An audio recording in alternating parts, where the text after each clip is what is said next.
সর্বশেষ আমি আবার বক্তব্য দিবেন। সংগ্রামী সাথী বন্ধুগণ, বাংলাদেশ থেকে যদি বাংলাদেশের কেন্দ্রীয় হেফাজতের আমির ডাক দেয় ভারত অভিমুখে নরেন্দ্র মোদীর দিল্লির বাস্তার তুলে দেওয়ার জন্য খাড়া খাড়া প্রস্তুত হয়েছে।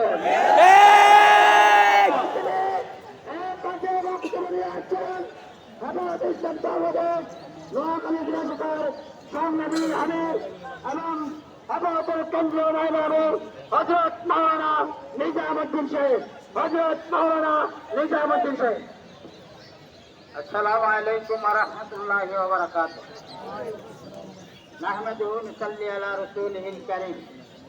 মুআজ্জাজ উলামায়ে কেরাম, সম্মানিত উপস্থিতি, আজকে আমরা বিশাল একটা ব্যথা নিয়ে এখানে এসেছি।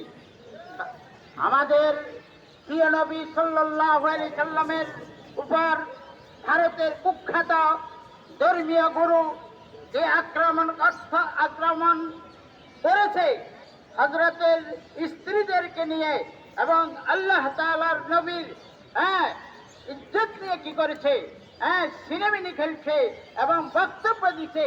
এরপরে তাদের পদঠিক একজন লোক মুসলমানদেরকে ধমকাইছে। আমরা বলে দিতে চাই ভারত সরকারকে যেন তাড়াতাড়ি তাদেরকে আইন অনুযায়ী ব্যবস্থা নিয়ে তাদের মৃত্যুদণ্ডের ব্যবস্থা করে, আর না হয় নবী প্রেমিক, নবী রাষ্ট্রে পাগল আলিমুদ্দিনের মতো লক্ষ লক্ষ লোক বাংলার জমিনে নওজোয়ান ভাইরা আছে, যিনি সদূর এই লাহোর থেকে কলিকাতা এসে আল্লাহর নবীর ঘাতককে, আল্লাহর নবীকে যে অসম্মান করেছিল তাকে একেবারে হাস্যস্ত অবস্থায় উনি বলে আমি সব জ্ঞানে তাকে হত্যা করে জায়গায় বসেছিল আর বলেছে এখন আর আমার বাঁচার কোনো প্রয়োজন নাই, আমি আল্লাহর নবীর শত্রুকে কি করেছি, খুন করতে পারছি, তার নামে পৌঁছাতে পারছি। এক পর্যন্ত উকিল তাকে বলছিল তুমি বলো, তোমার মাথা ঠিক ছিল না।